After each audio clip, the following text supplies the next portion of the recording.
Hello everyone, welcome to Internet Learning. Hope you all are doing well. So today we are going to discuss the topic geothermal energy of class 10 geography chapter number 5. So ये हमारा last type of non-conventional source of energy है जिसे हम discuss करने वाले हैं. अब इसके आपको नाम से ही पता चल रहा होगा ये कैसी एनर्जी है जो कि जियोथर्मल से बन रही है. मतलब कि जियो मतलब अर्थ, थर्मल मतलब हीट. तो ये ऐसी एनर्जी है जो कि अर्थ के अंदर से निकलने वाली हीट से बनाई जा रही है. So geothermal energy refers to the heat and electricity produced by using the heat from interior of the earth. मतलब अर्थ के अंदर जो हीट रहती है, अर्थ के अंदर से जो हीट निकल रही है, उसको यूज करके हम हीट एनर्जी एंड इलेक्ट्रिसिटी बना रहे हैं. Geothermal energy exists because Earth grows progressively hotter with increasing depth. अब जियोथर्मल एनर्जी क्यों है? मतलब कि ये जो सोर्स है हमारा एनर्जी का, जियोथर्मल एनर्जी, ये क्यों एग्जिस्ट करता है? क्योंकि हमारी जो अर्थ है, जैसे जैसे हम उसके डीप में जाते हैं, जैसे जैसे हम गहराई में जाते जाएंगे, अर्थ क्रस्ट से हम अंदर आते जाएंगे, वैसे वैसे अर्थ के अंदर की जो हीट है वो बढ़ती जाएगी. अर्थ का जो कोर है, जो एकदम सेंटर वाला पार्ट है, वो सबसे ज्यादा गर्म है. ठीक है. तो ऊपर से क्रस्ट से जैसे जैसे आप नीचे कोर की तरफ आने लगोगे, वैसे वैसे हीट बढ़ने लगेगी. Where the geothermal gradient is high, high temperatures are found at shallow depth. अब जहां पे जियोथर्मल ग्रेडियंट बहुत हाई होंगे, मतलब ऐसा मान लो कि जहां धरती के क्रस्ट के पास ही बहुत ज्यादा हीट मिलेगी, वहां पे क्या है, इस एनर्जी का यूज किया जा सकता है.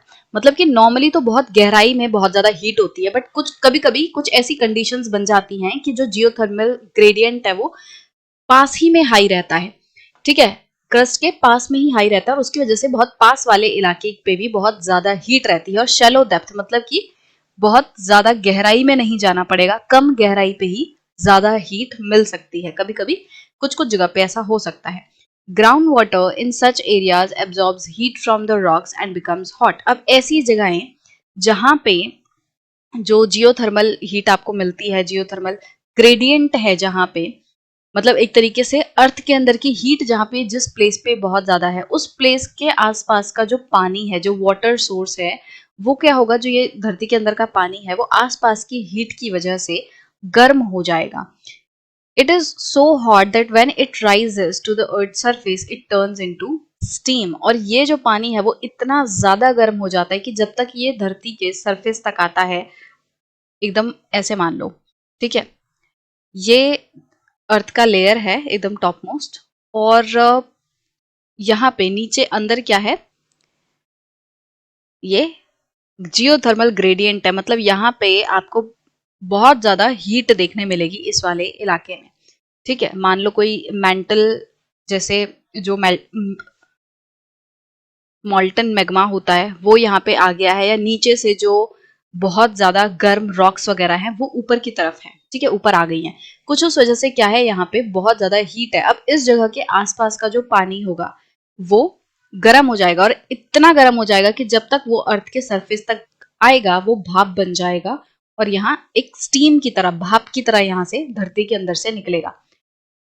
This steam is use to drive turbines and generate electricity. फिर ये जो स्टीम निकल रही है, जो बहुत भाप निकल रही है तेजी से, इस भाप का इस्तेमाल करके टरबाइन को घुमाया जा सकता है और उससे बिजली बन सकती है.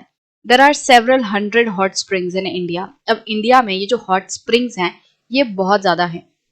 ठीक है, कई सौ स्प्रिंग्स आपको देखने मिलेंगी जो कि गर्म है. स्प्रिंग मतलब कि धरती के अंदर से जो पानी निकल रहा है उसे हम स्प्रिंग कहते हैं. तो ये हॉट स्प्रिंग है, मतलब ऐसा पानी का स्रोत है जहां से पानी गर्म निकल रहा है. ठीक है, और ये पानी बहुत गर्म होता है, इतना गर्म होता है जैसे उबल रहा है और यहाँ से भाप निकल रही होती है. Which could be use to generate electricity. और हमारे देश में जब इतने सारे हॉट स्प्रिंग्स है तो उनका हम इस्तेमाल करके बिजली बना सकते हैं, जियोथर्मल एनर्जी हम बना सकते हैं. Two experimental projects have been set up in India to harness geothermal energy. अब इंडिया में दो एक्सपेरिमेंटल प्रोजेक्ट्स लगाए गए हैं, मतलब कि जियोथर्मल एनर्जी को हार्नेस करने के लिए कुछ एक्सपेरिमेंटल बेसिस पे, कि चलो ट्राई करके देखते हैं ये काम करेगा कि नहीं. इस तरीके से दो प्रोजेक्ट लगाए गए हैं. One is located in Parvati valley near Manikaran in Himachal Pradesh. एक जो प्रोजेक्ट है वो कहाँ पे है, पार्वती वैली के पास में है, पार्वती वैली पर है. और ये जो पार्वती वैली है ये कहाँ पे है, हिमाचल में मणिकरण जो जगह है उसके पास है पार्वती वैली, और उस पे ये प्रोजेक्ट लगाया हुआ है। और दूसरा जो प्रोजेक्ट है is located in the Puga valley, Ladakh. दूसरा प्रोजेक्ट जो है वो लद्दाख के पुगा वैली में लगाया गया है। ये दोनों ही प्रोजेक्ट्स अभी एक्सपेरिमेंटल है, मतलब कि अभी बस ट्राई करने के हिसाब से ये चल रही है। हम देखने की कोशिश कर रहे हैं कि कितना सक्सेसफुल ये हो पाता है। तो एक बार समराइज करने के लिए मैं आपको बता देती हूँ कि कैसे बनती है जियोथर्मल एनर्जी, या जो जियोथर्मल एनर्जी है उससे बिजली कैसे बनती है।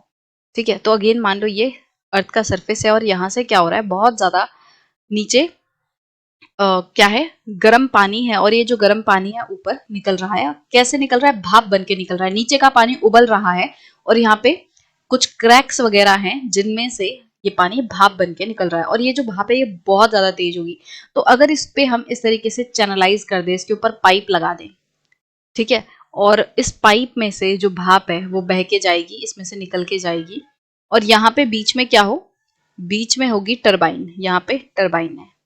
ठीक है, अब जैसे ही ये भाप जो है इस टरबाइन से टकराएगी, काफी बहुत मतलब इसकी स्पीड काफी तेज होगी। इस तरीके से पूरे सेटअप को बनाया जाएगा कि ये जो धरती के अंदर से भाप निकल रही है ये बहुत तेज हो, ये काफी तेज हो। तो जब ये बहुत तेजी से इस टरबाइन पे टच करेगी, इसको हिट करेगी, तो टरबाइन घूमेगी और इलेक्ट्रिसिटी बनेगी, और बाद में ये जो भाप है वो आगे पास हो जाएगी, और इस भाप को ठंडा करके हम पानी बना लेंगे। मतलब ये जो भाप है जब यहाँ पे जाएगी आगे टरबाइन को घुमाने के बाद, तो इस भाप को ठंडा करके इसको पानी में बदल दिया जाएगा। तो इससे क्या होगा कि कोई चीज वेस्ट भी नहीं हो रही, फिर इस पानी को हम यूज कर सकते हैं, या ठीक है इसको वापस से ग्राउंड के अंदर ही डाल सकते हैं ठंडा करके, ताकि जो ग्राउंड वाटर है वो मेंटेन रहे। तो इस तरीके से सिस्टम रहता है। जैसे हमने एटॉमिक एनर्जी के टाइम पे पढ़ा था कि किस तरीके से एटॉमिक एनर्जी में भी क्या किया जा रहा है, जो रेडियो एक्टिव मटीरियल है उसको हीट अप करके उसमें उसके जो एटम्स है उसकी ऑल्ट्रेशन करके हीट प्रोड्यूस की जा रही है। उस हीट की वजह से क्या है, पानी उबल रहा है और पानी उबल के भाप बन रहा है। तो वही सेम चीज यहाँ पे की जा रही है, बस फर्क इतना है कि वहां पे क्या हो रहा था, एटॉमिक एनर्जी में क्या हो रहा था, हम लोग खुद पानी को उबाल रहे थे और स्टीम बना रहे थे। ठीक है, जो यूरेनियम है उसको न्यूक्लियर फिजन किया जाता है जिससे कि काफी ज्यादा हीट प्रोड्यूस होती है और उससे पानी उबल रहा है। यहाँ पे हम ऐसा कुछ नहीं कर रहे। धरती के नीचे से जो पानी उबल के निकल रहा है, स्टीम निकल रही है, हम डायरेक्टली उसका इस्तेमाल कर रहे हैं। ठीक है, तो इसमें और कम एक तरीके से हमारी एनर्जी वेस्ट होगी, और मतलब ये उसका एक काफी अच्छा ऑल्टरनेट हो सकता है, या एक और बेहतर तरीका हो सकता है जिससे कि हम इजीली जो इलेक्ट्रिसिटी है वो बना सकते हैं। तो ये भी एक काफी अच्छा non conventional source of energy था, रिन्यूएबल सोर्स ऑफ एनर्जी था। इसमें आपने देखा कि हम मतलब कोई रिसोर्सेज को ऐसे वेस्ट नहीं कर रहे, एनवायरनमेंट को नुकसान नहीं पहुंच रहा, और जब तक धरती के नीचे से पानी ये जो है भाप की तरह निकलता रहेगा तब तक हम इसको यूज करके इलेक्ट्रिसिटी बनाते रहेंगे। और अगर हम सेम पानी को जो भाप बन रहा है उस भाप को वापस पानी बना के अंडरग्राउंड में डाल देते हैं, तो ये एक साइकिल चलती रहेगी। कभी ऐसा भी नहीं होगा कि हमें ये डर रहे कि भाई अगर धरती के नीचे से पानी खत्म हो गया, यहाँ से भाप बनी, ये पानी बना के हमने अंदर डाल दिया, ये वापस उबल के फिर से भाप बन के ऊपर आ जाएगा। तो एक तरीके से साइकिल चलती रहेगी और ये रिन्यूएबल सोर्स ऑफ एनर्जी की तरह काम करेगा। तो आई होप कि आपको ये चीज क्लियर होगी कि अब जो जियोथर्मल एनर्जी है वो क्या है और उससे बिजली कैसे बनाई जाती है।